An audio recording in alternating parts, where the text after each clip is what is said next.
அப்போ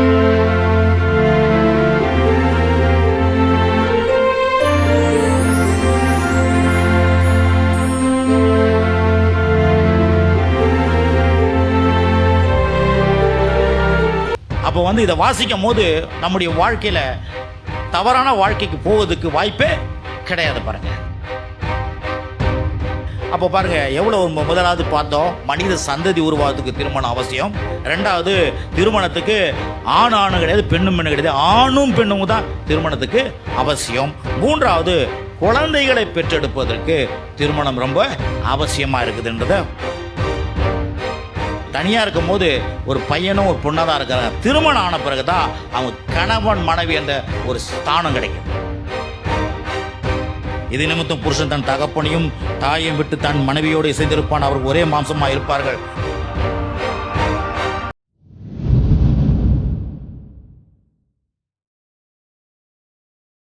தவறு எது தவறு இல்லைன்றத நமக்கு வெட்ட வெளிச்சமாக இருக்குது பாருங்க. அப்போ இதை வாசிக்கும் போது நம்முடைய வாழ்க்கையில் தவறான வாழ்க்கைக்கு போவதுக்கு வாய்ப்பே கிடையாது பாருங்க. அல்லேலூயா, இருக்கிறீங்களா?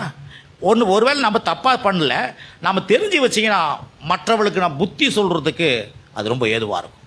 ஆமென், அல்லேலூயா. சரி, அப்போ பாருங்கள் எவ்வளோ முதலாவது பார்த்தோம், மனித சந்ததி உருவாவதுக்கு திருமணம் அவசியம். ரெண்டாவது, திருமணத்துக்கு ஆணும் கிடையாது பெண்ணும் கிடையாது, ஆணும் பெண்ணும் தான் திருமணத்துக்கு அவசியம். மூன்றாவது, குழந்தைகளை பெற்றெடுப்பதற்கு திருமணம் ரொம்ப அவசியமாக இருக்குதுன்றதை பார்க்குறோம். நான்காவது, உறவு முறைக்கு திருமணம் அவசியமாகுது. எத்தனை பேர் திருமணம் பண்ணால் தான் உறவு முறை வரமா வராதா? திருமணம் இல்லைன்னா உறவு முறையே கிடைக்காது பாருங்க. வசனத்தை வாசிப்போம். ஆதியாகமம் புஸ்தகம் 2ஆம் அதிகாரம் 24. இது நிமித்தம் புருஷன் தன் தகப்பனையும் தன் தாயையும் விட்டு தன் மனைவியோடு இசைந்திருப்பான். அவர்கள் ஒரே மாம்சமாக இருப்பார்கள். பாருங்க, இது நிமித்தம்.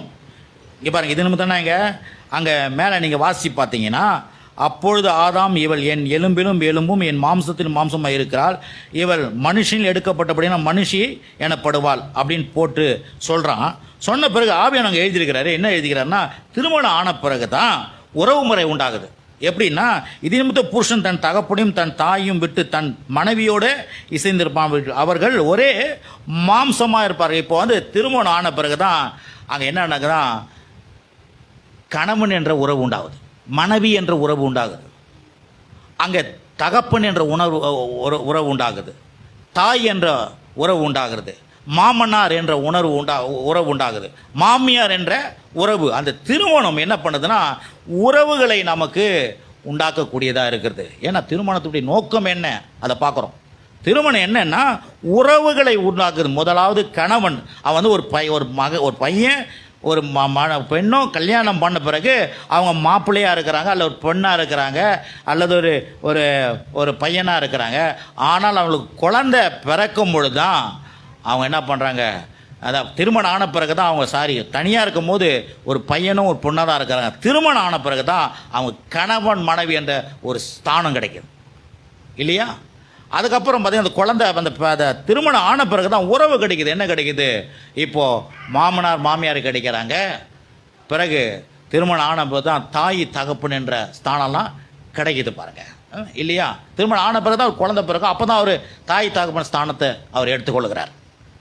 அப்போ திருமணம் உறவுகள் நமக்கு உருவாக்கி தருகிறது என்பதை நாம் பார்க்கிறோம். சரி, அது மாத்திரமே இன்னொன்று பார்த்தீங்கன்னா, இந்த உறவு ரொம்ப முக்கியம் பாருங்கள். இங்கே சொல்லப்பட்டது பாருங்கள், இது நிமித்தம் புருஷன் தன் தகப்பனையும் தன் தாயை விட்டு தன் மனைவியோட இசைந்திருப்பான், அவர் ஒரே மாம்சமாக இருப்பார்கள். அப்போ அந்த திருமணம்ன்றது என்ன ஆகிடுதுன்னா, இந்த ரெண்டு பேரை ஒரே மனுஷன் ஆக்கிடுது. இந்த ரெண்டு பேர் என்ன ஆக்குதுன்னா ஒரே மனுஷன். அப்படின்னா அந்த குடும்பம் எல்லாமே ஒரே குடும்பமாக மாறுகிறது. அப்போ திருமணம் என்ன பண்ண, எங்கேயோ இருக்கிற ஒரு குடும்பம் அந்த பெண்ணின் மூலமாக, எங்கேயோ இருக்கிற ஒரு பையன் மூலமாக இந்த உறவுகள் ஜாயின் ஆகுது. அப்போ திருமணம் எவ்வளோ முக்கியம் பாருங்க. திருமணத்தினுடைய நோக்கம், நம்ம நினைக்கிறோம் திருமணம்னா ஏதோ அம்மாவுக்கு வயசாகிடுச்சு, இல்லை வயசாகி போயிடுச்சு அதனால் ஒரு திருமணம் இல்லைங்க. திருமணம் இல்லைன்னா எங்கேயோ இருக்கிற இந்த குடும்பத்தின் மூலம் திருமணத்தின் மூலமாய் குடும்பங்களை இணைக்கக்கூடியவராக இருக்கிறார். அல்லேலூயா. ஆமென். அப்போ பாருங்க, அந்த திருமணம் சொல்லி பார்க்கும் போதே இப்படிப்பட்ட ஒரு எண்ணம் வந்துடும். திருமணம்னா சந்ததியை மனுஷன் சந்ததி உருவாவதற்கு. திருமணம் என்பது ஆணும் பெண்ணுக்கும். திருமணம் என்பது எதுக்கு? ஒரு குழந்தையை பெற்றெடுப்பதற்கு திருமணம் அவசியமாக இருக்குது. பிறகு உறவுகளை உண்டாக்குவதற்கு திருமணம் அவசியமாக இருக்கிறது. அல்லேலூயா.